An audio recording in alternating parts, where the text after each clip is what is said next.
The Golden State Warriors spent 45 minutes on Saturday night looking quite beatable.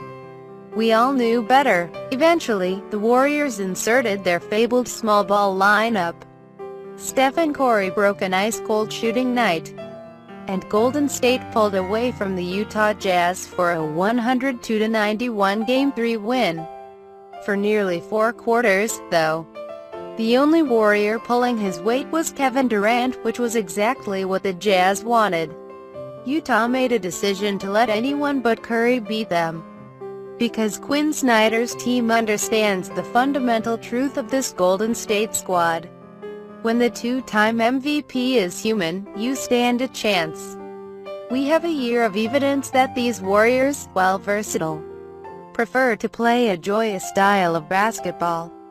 They're not selfish, quite the opposite, in fact.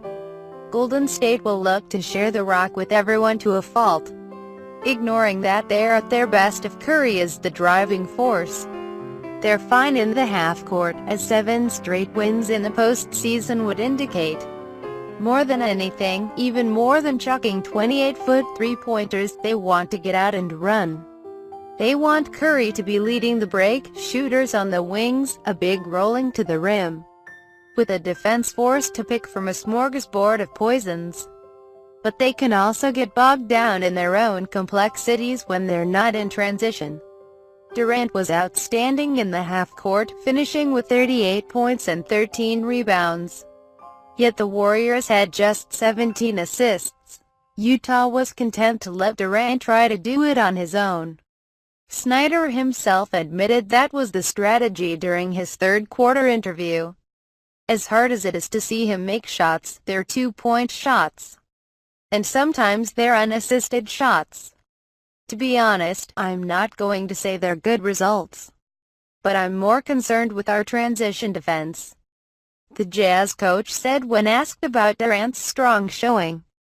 It's not rocket science. A Warriors team playing loose through Curry is a three-point onslaught waiting to happen. A tied game becomes a 10-point lead, becomes a 25-point blowout before you know what hit you, unless you can turn the game into a grind. To beat a super team, you have to scheme well, execute perfectly, and hope the basketball gods are on your side. That's far easier said than done against the best team in the NBA.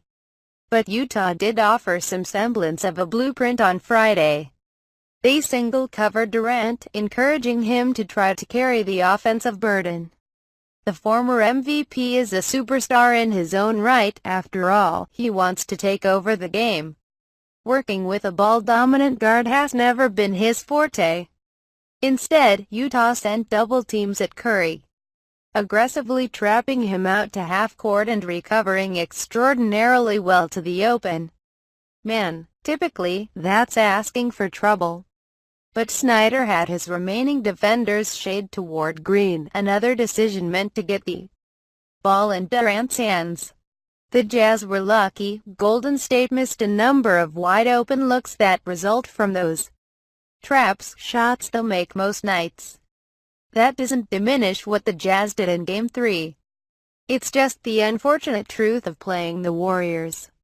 Yet one seemingly minor tactical choice by the Jazz stands out above all the rest, an old-school approach that turns modern NBA thinking on its ear.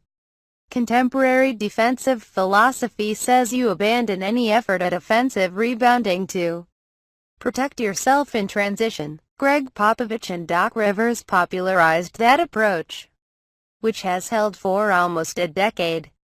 Although the Jazz are influenced in many ways by Popovich's Spurs, they differ on this front. Utah doesn't sell out for second-chance points. They were roughly league average in offensive rebound rate this season. Against the Warriors, however, the Jazz are ensuring one of their bigs, no more, no less, is making a real effort on the glass. Rebounding is an issue for Golden State when it goes small, and the Warriors can't completely surrender that battle.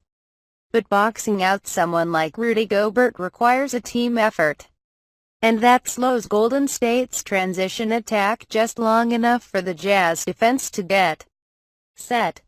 All of Utah's brilliance was for naught in Game 3, of course, because the Warriors are unfair. They take your very best and beat you by double digits. Still, Saturday night looms large for Golden State. A far more skilled team might take Utah's game plan, tweak it to their liking with a bit more three-point shooting, and beat the Warriors rather than just giving them a bit of competition. A team like the Cleveland Cavaliers, perhaps.